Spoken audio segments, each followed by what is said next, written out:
They're also one of 3 species that take part in the Great Serengeti Migration, along with white-bearded wildebeest and zebra. And then to our left, you can see our greater one-horned rhino, also known as an Indian rhino. His name is Soman. This is the only rhino species that enjoys to and is able to fully submerge themselves in the water, and they can actually swim.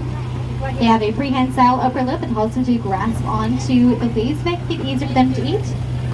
They do tend to stay pretty solitary in the wild, and are also the largest of Asia's 3 rhinos, as well as being the second largest 5 rhino species together.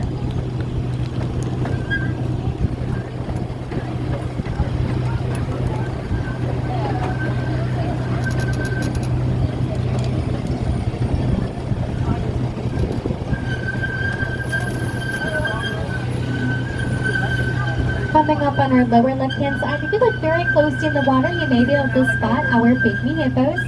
These little munchkins are fully grown at 3 years old, so not going to get any bigger than about 350 to 500 pounds. In the wild, they tend to be very solitary, so if they do happen across one another, they will simply ignore each other. They are predominantly nocturnal, active in the evening and through most of the nighttime, and will dedicate a full 6 hours of their day just for feeding. Unfortunately, they are endangered due to habitat loss and poaching, but the Gulf Free Zoo is one of only 2 zoos in America to have both the pygmy hippo and the Nile River hippo. To our right, you'll see the much larger brown animals with white stripes on their side. Those are called greater kudu. These are the world's 2nd largest antelope species, and they're best known for their great leaping ability, as they can leap clear over obstacles as tall as 8 feet. They also have the loudest vocalization of any antelope species as well, which is a very low, loud bark that they use to alert others in the herd to any signs of danger. And as we move past the end of the boardwalk on our right-hand side, you can also see our orangutans. The word orangutan roughly translates to man of the forest, and these are the largest tree-dwelling animals. They will spend the vast majority of their lives up in the trees, foraging for food and making nests of rest at night. In the wild, females will create small family groups, whereas males tend to stay solitary. And female orangutans will only give birth to 3 to 4 babies in their lifetime, since it takes them 6 to 8 years to teach a young how to be fully self-sufficient. And normally to our left-hand side, you'll be able to see our white rhino family, but looks like they decided to take an early turn in for tonight. However, you can see those large gray birds out on the preserve there. Those are called Rhino. They are the world's 4th largest land bird. While they cannot fly, they sure can run at top speeds of up to 40 miles an hour. You'll also notice on our left-hand side those small tan animals with the white underbellies. Those are called blackbuck. They are so named because the dominant male of the herd will start to turn black during certain portions of the season, and they are native to India and Nepal, where it is illegal to hunt them, with them once being hunted to extinction in the mid-1900s. Among the blackbuck, you'll also see these small brown animals with the white spots on their side. Those are axis deer. The axis deer is actually an invasive species in the United States, as they are originally native to India, where they're called chital deer. They were brought over to the U.S. in the early 1930s for breed purposes, but escaped captivity and now in the lands of Texas, California, and Hawaii.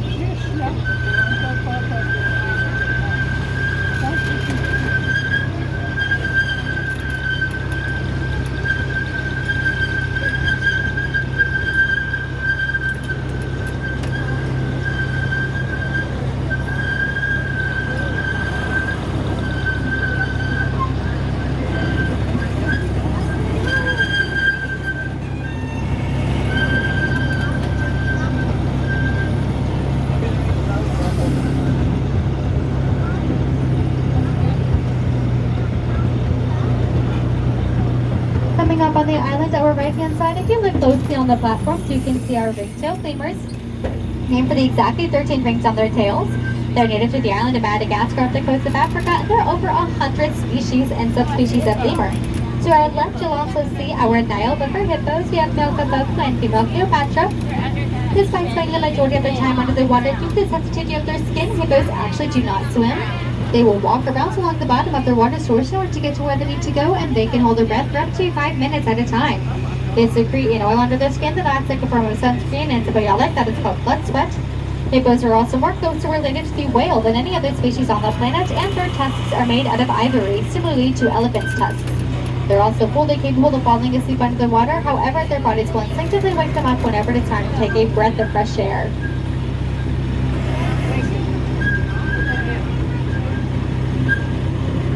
Then over to our right-hand side, you can see our western lowland gorilla family.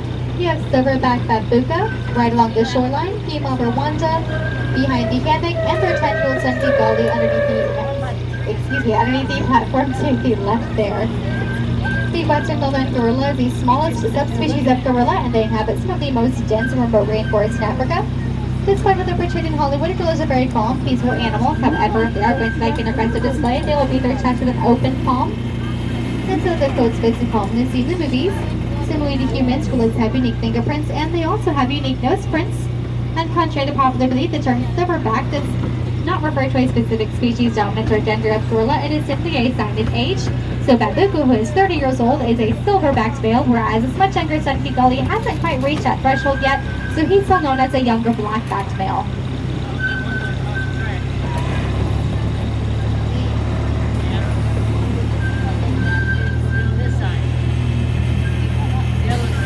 And then if you look forward on your right-hand side, underneath the shade of the trees that's right along the wooden fence line, you'll see that white animal, the twisted horns, standing there. Those are called addax. Addax are native to the Sahara Desert and are critically endangered, as those estimated to be less than 500 individuals left in the wild. However, there is a booming population of 2,000 in captivity thanks to conservation efforts. You'll also notice these large brown animals, the horns curving back and out the side of the train here. These are called sable antelope. Sable are best known for being fiercely protective of their young, willing to fight anything, including full-grown African lions, to protect them. Their calves are born a light caramel color and will darken up and grow their horns. Африканські антилопи.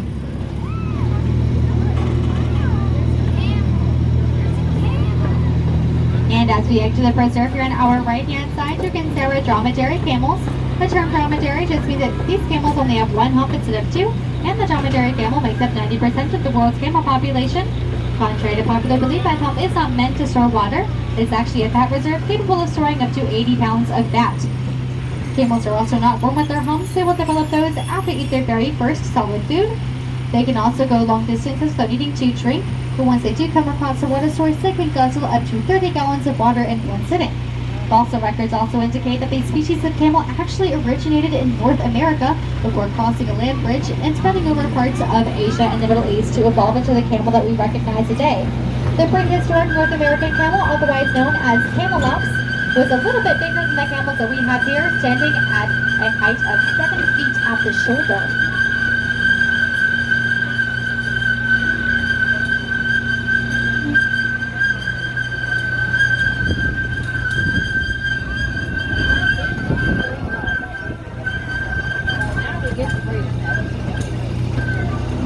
Last but not least, on our lower right-hand side, you might be able to spot our soft-footed tortoises inside their little barns there. These are the world's third largest tortoise, and they're also the largest mainland tortoise. They can live to be up to 70 years old. Черепаха. And their shells are completely interconnected to the rest of their body, so they are able to feel if anything touches them on the back of their shells. And as we turn the train station, I'd like to ask that you please remain seated until the train comes to a complete stop and is turned off. Once again, my name is Willow and this is Paola. If you have any further questions, please do not hesitate to ask. And I hope you guys enjoy the rest of your days here at the Gulf Breeze Zoo. And then just so you guys are aware, the zoo does